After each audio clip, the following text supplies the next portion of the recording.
Hey guys, welcome back. In today's video, we're going to show you every product we're expecting at Apple's September 2023 event. Are you looking for a guide or news on the upcoming 2023 Apple event? Well, stay tuned because this one's for you. All right, so Apple's Worldwide Developer Conference, or WWDC, last June was arguably the company's most ambitious product launch in years, with the almost 3500 Vision Pro headset grabbing all the headlines. But it's this fall, their biggest event of every year, every September, that will likely resonate with most consumers. And that is when Apple is expected to launch or unveil the year's newest iPhones, Apple Watches, and others. And that's what you are looking for, and what most people are and most consumers are looking forward to. So ahead of the event, we've routed all the major products that you might expect official announcements for during the keynote, with notes on what the newest features may be and how they compare to last year's offerings. So, okay, let's get down to it. There's a few of them. So, and we made a video on this very first one, this very first entry, which is the iPhone 15 and iPhone 15 Pro. For me personally, I think the chances of it being unveiled is very high. So, without a doubt, the biggest announcement during the upcoming keynote will be the iPhone 15 series, with Apple running a similar playbook this year as, last 2022. Excuse me. And that means you can expect for iPhone 15 models a standard iPhone 15, a larger iPhone 15 Plus, a standard iPhone 15 Pro, and a larger iPhone 15 Pro Max to be unveiled. So the idea of Apple rebranding the max value models to Ultra is in the cards as well. So especially with the Watch Ultra being a thing this time around, and the possibility of the iPhone ditching the alert slider for a mappable quick access button instead. All right.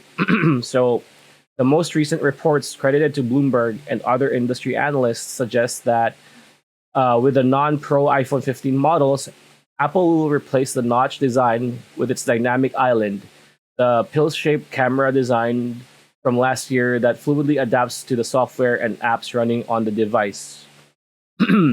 So, with them doing this, Apple will finally standardize the new dynamic island interface across all of its flagship iPhone models, not just on their Pro series.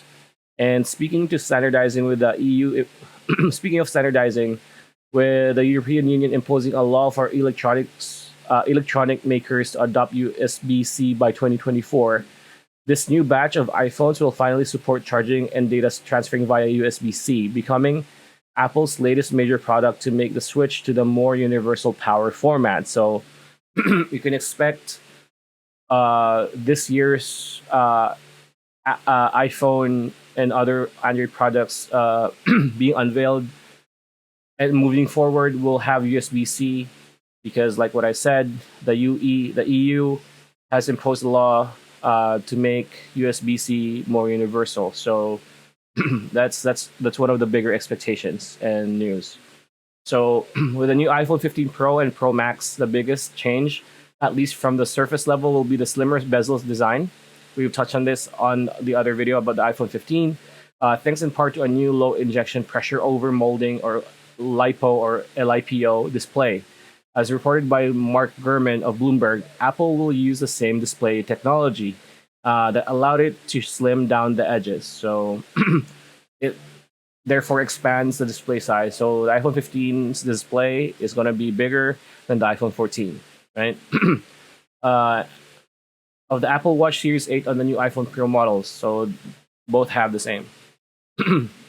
And with a shift to titanium material versus stainless steel, these changes should make a difference to the iPhone's handle. And the price of the entry may see a bump as well. We've touched on that. The prices of the iPhone 15. Watch our other video about the iPhone 15 leaks. The prices are, we've stated it there. So that's pretty much it for all the iPhone 15 news that we know so far. But we will know in under a little bit over a month. So it's going to be September 12th.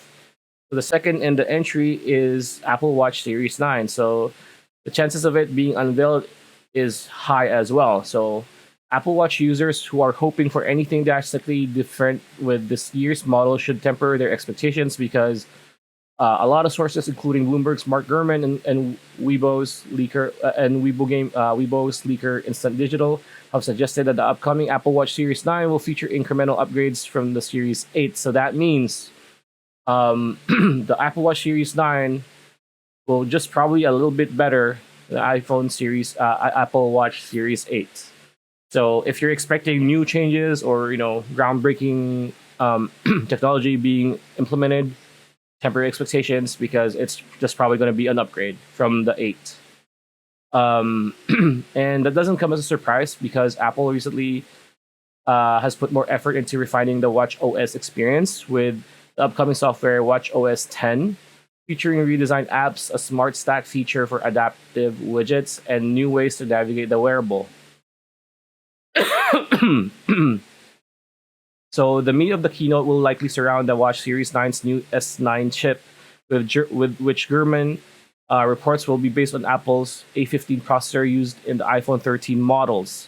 With a boost in performance and efficiency, expect Apple to compare app loading speeds and battery life between the new Apple Watch and the old.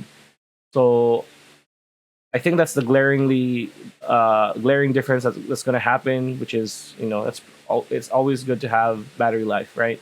And considering last year's Apple unveiled a host of significant features for the Watch Series 8, including crash detection, the Watch Series 9 may focus on more day-to-day uses like nods to fitness and health. So the third, the third, what do you call this? Entry will be the Apple Watch Ultra 2, and the chances of it being revealed not as high, so it's probably in a medium range. So the Apple Watch Ultra was the company's most innovative product last year, and it was durability built, multifunctional, and tugged at the heartstrings of more adventurous Apple Watch users. A year later, Apple may have a sequel prepared for the emerging group of enthusiasts, though details on what the new features will be remain a secret. That's not to say that Apple can't improve the Watch Ultra in any way, because over the past year, ZDNet's smartwatch experts have pitted the device against competitors including Garmin and Samsung, and found that the ultra wearable falling short in some key aspects.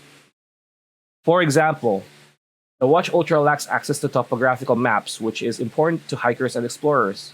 Though this will be aided by the upcoming Watch OS 10 software, a built-in flashlight and/or a solar charging feature would be a fitting upgrade as well. And then the last one would be AirPods. Chances of being unveiled. Same with the Watch Ultra 2. There's a chance, but don't expect too much. There's a good chance the new AirPods will make it into the keynote lineup this year, but just again, temper expectations. The biggest change with the newest AirPods, whether the company releases a follow-up to the standard model on the Pro, may come in the form of USB-C charging. Like what I said earlier, the EU has mandated for devices to have USB-C capacities and capabilities. By transitioning the AirPods Lightning-based charging standard to USB-C, in line with its new iPhones, Apple can still easily pitch the two are seamlessly connected devices that only require one cable type.